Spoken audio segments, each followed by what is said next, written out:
Teman-teman, sebelum kita memulai pelajaran kita pada pagi hari ini, mari kita bersatu di dalam doa. Allah Bapa kami yang bertata di kerajaan surga, dikuduskanlah nama-Mu Tuhan. Sekarang kami akan memulai hari kami akan memulai pelajaran kami. Namun sebelum itu kami akan mendengar sedikit renungan firman-Mu. Tolong berkati agar tertanam di hati kami yang subur. Dalam nama-Mu kami berdoa, amin. Judul renungan pada hari ini adalah Kasih dan Kekudusan. Pembacaan kita terambil dari Roma 13 ayat 8 sampai 14. Setiap orang yang berhutang kepada seseorang atau bank, suatu hari dia harus melunasi hutangnya.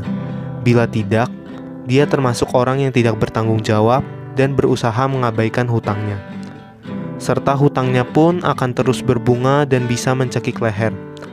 Apalagi bila kita berhutang budi kepada orang lain yang pernah menolong dan menyelamatkan hidup kita dengan penuh pengorbanan. Tanpa mereka, kita mungkin tidak bisa sekolah atau tidak ada hari ini. Budi mereka jelas tidak terbayarkan, namun kita tetap harus mengingat budi mereka. Jen M, dalam nas yang kita renungkan hari ini, Rasul Paulus menyebutkan ada hutang lain yang harus kita lunasi.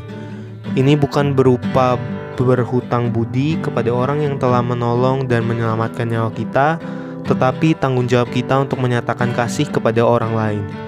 Bagi Paulus, bila tidak mengasihi sesama, kita termasuk sudah berhutang kepada orang lain, karena salah satu panggilan kita ialah untuk saling mengasihi sebagaimana Allah terlebih dahulu sudah mengasihi kita. Maka kasih Allah itu harus terpancar dalam kehidupan kita. Dengan demikian, kita sudah memenuhi hukum Taurat. Kita pun tidak akan berbuat jahat atau melakukan hal-hal yang merugikan orang lain dan diri sendiri. Kasih kita harus nyata di dalam hidup kita, karena saat kedatangan Yesus sudah dekat. Apalagi, dunia termasuk teman-teman kita yang hidup dalam kesendirian dan kesepian di tengah kedamaian, ketidakpengharapan, dan ketidakadaan kasih. Dalam mewujudkan kasih, kita harus berhati-hati agar tidak jatuh ke dalam dosa dengan mengasihi secara buta. Oleh karena itu, kita harus hidup dalam kekudusan dan kebenaran di saat-saat terbaik ini. Bila di antara kita masih hidup dalam dosa dan kejahatan, harus segera bertobat dan minta pengampunan Tuhan. Karena kita tidak tahu kapan Yesus datang atau kita mati. Untuk ini, kita harus mengenakan perlengkapan senjata terang dengan hidup tertib, sopan, dan benar, tidak dalam pesta pora, kemabukan, perbuatan kegelapan atau daging, berupa kecemaran, hawa nafsu, perselisihan, dan iri hati.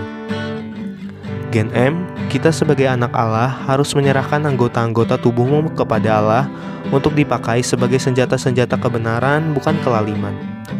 Kamu juga harus mengenakan seluruh perlengkapan senjata terang dalam melawan keinginan daging yang tidak berkenan kepada Allah agar kamu menang.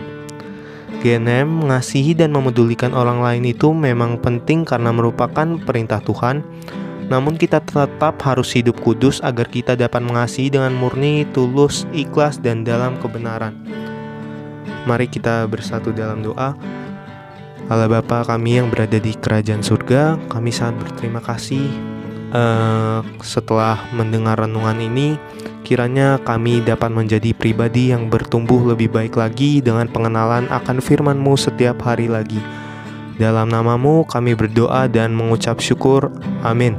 Ya teman-teman, demikian renungan kita pada pagi hari ini. Selamat belajar, Tuhan Yesus memberkati.